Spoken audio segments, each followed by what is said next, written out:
For decades, the United States has sold the world a story. The story of the American dream, built on innovation, brilliance, and the world's best universities. We are told that this is the intellectual capital of the planet.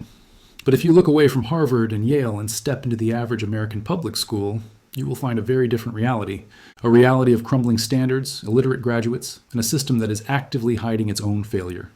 The latest international rankings are out, and they are a bloodbath.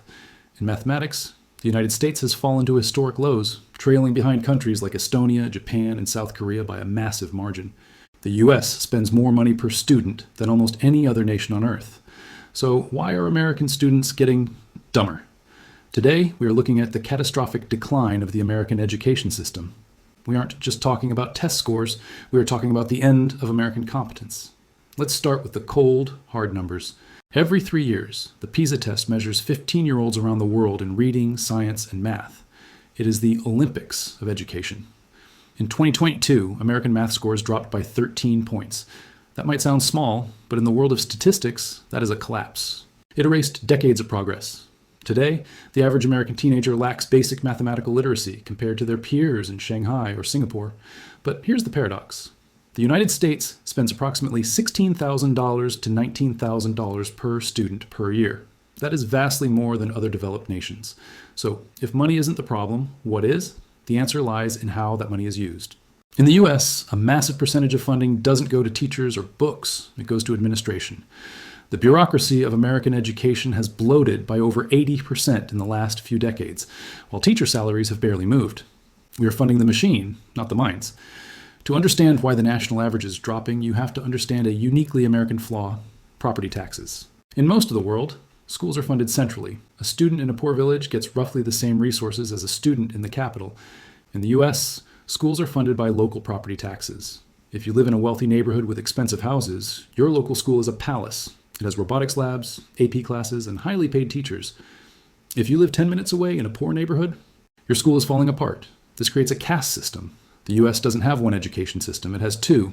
One for the elite, designed to produce leaders, and one for the working class, which is currently failing to produce even basic literacy. And as the wealth gap in America widens, the education gap widens with it. But wait, if you ask American parents, they think everything is fine. Why? Because of a phenomenon called grade inflation. In 1990, the most common grade given in American high schools was a C. Today, the most common grade is an A. Schools are lowering the bar to make themselves look better. We are seeing a trend where schools are removing penalties for late work, allowing endless retakes, and even removing F grades entirely in the name of equity. In states like Oregon, requirements for reading and math proficiency were suspended for high school graduation. Let that sink in. You can now graduate from high school in parts of America without proving you can read or do math at a high school level. This is what experts call the soft bigotry of low expectations. By trying to be nice to students, the system is setting them up for failure in the real world. You cannot have a good education system without good teachers. And right now, American teachers are running for the exits. Low pay is part of it, but it's also about respect and safety.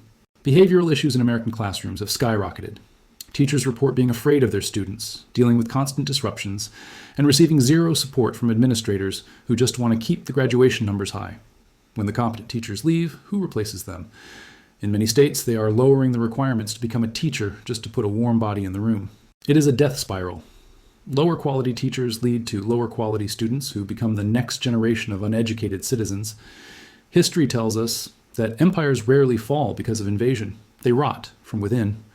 An uneducated population cannot sustain a democracy. They cannot innovate. They cannot compete in a global economy dominated by the highly educated workforces of China and India.